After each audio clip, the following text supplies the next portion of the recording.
Good morning mga kabahay. So, mapapansin nyo, nasa labas tayo.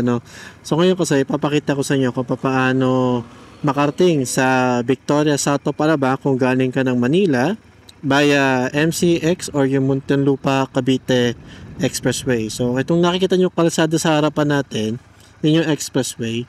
So, kung galing ka ng Manila or South, like Calamba, ganyan.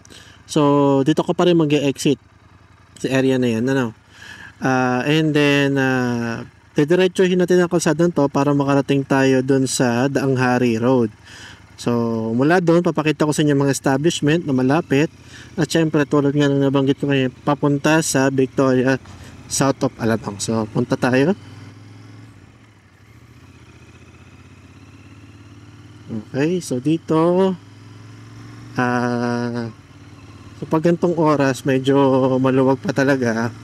Minsan kasi kapag ka po rush hour, dun sa kabilang side na yan, kung going ko ng Manila, medyo nagta-traffic na rin. Kasi nga po, maraming sasakyan na rin ang going to Manila.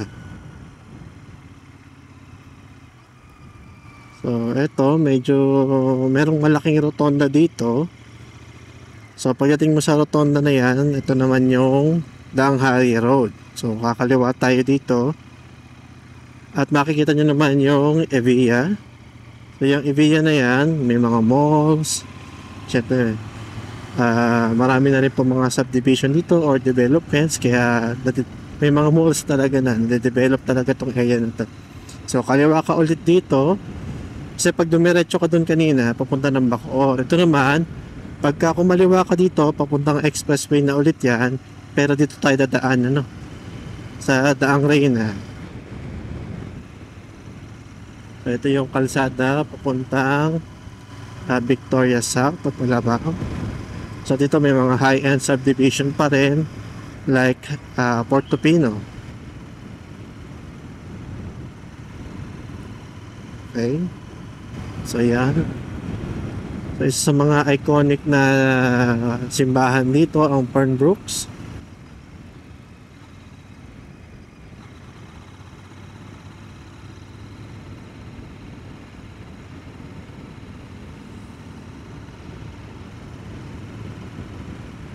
So ito yung mga Porto Pino South, mga high-end subdivision din po, So dyan po nag-range yung mga price ng property around 80,000 per square meter. Lote pa lang po yun.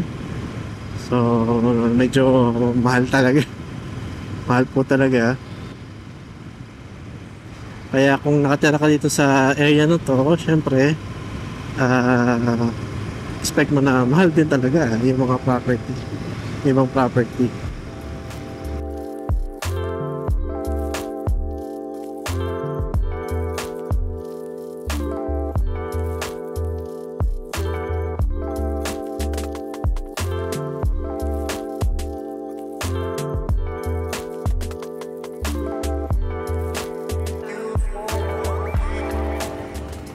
So ito na yung dulo ng Daang Reyna. So makita nyo may Villar City na nakalagay dyan. So kapag kumanang ka dyan, yan yung pupuntahan ng Innova na yun. So papunta lang po yan ng Cavite. Shortcut na rin po yan, papunta sa Cavite. Kaya dito tayo sa may kaliwa para makarating ng Victoria.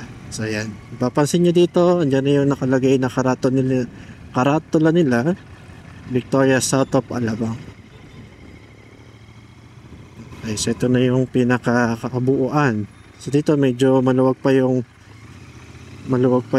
security, pero may mapapakita ko rin naman po sa inyo kung saan possible po itayo yung mga bahay, yung subdivision.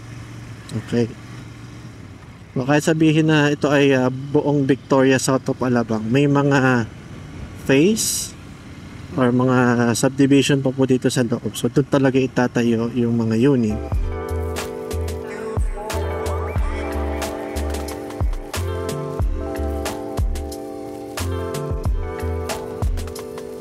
Okay, so ito yung mga model house nila. So nasa may kaliwa natin.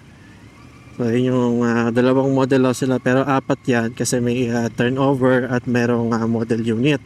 May mga video na rin po tayo niyan. Ito naman yung kanilang sales office. So kung gusto yung mag-reserve, pwede tayo dyan. Ano. And then ngayon, puntahan naman natin yung mga subdivision kung saan pwedeng itayo yung mga unit nila.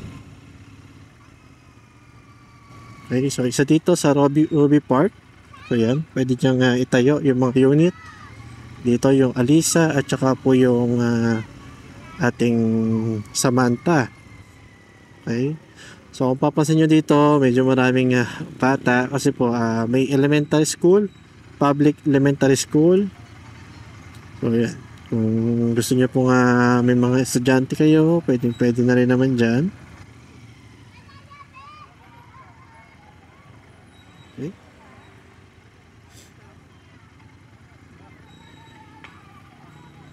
So medyo matraffic lang kasi nga may mga labasan po ng estudyante, pero karaniwan naman po dito maluwag pa rin naman po itong daanan na ito.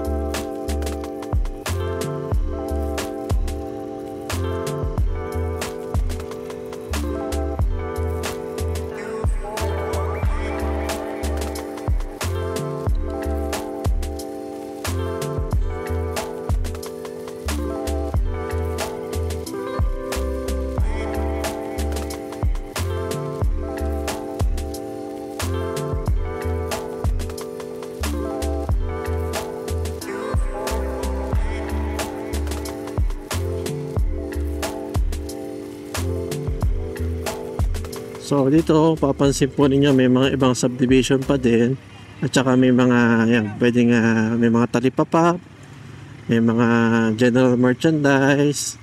So pwede kayong makapamili dyan para hindi rin po kayo lalayo. So ito yung isa po sa mga subdivision na pwedeng tayuan ng Alisa and Samantha unit, itong kanilang Pearl Heights. Okay. So, yun lang po. So, kung interested kayo dito sa mga unit, dito sa ating Victoria South of Alabang, pwede niyo po kontakin sa aking mga contact details sa description. Yun lang po at maraming salamat. O, sa mga nagtatanong pala, no, hindi pala ito motovlogging ng aking channel. So, para lang po, syempre mapakita natin kung paano makarating sa mga project na ino-offer natin, ano. Para sa akin mas convenient ito at mas ma-appreciate po ng mga viewers ko na interested talaga mag-avail ng mga property po. Okay, so sana po patuloy niyo po subaybayan ito aking YouTube channel para po sa mga mas marami pang content about po sa mga property. Yun lang po at maraming salamat.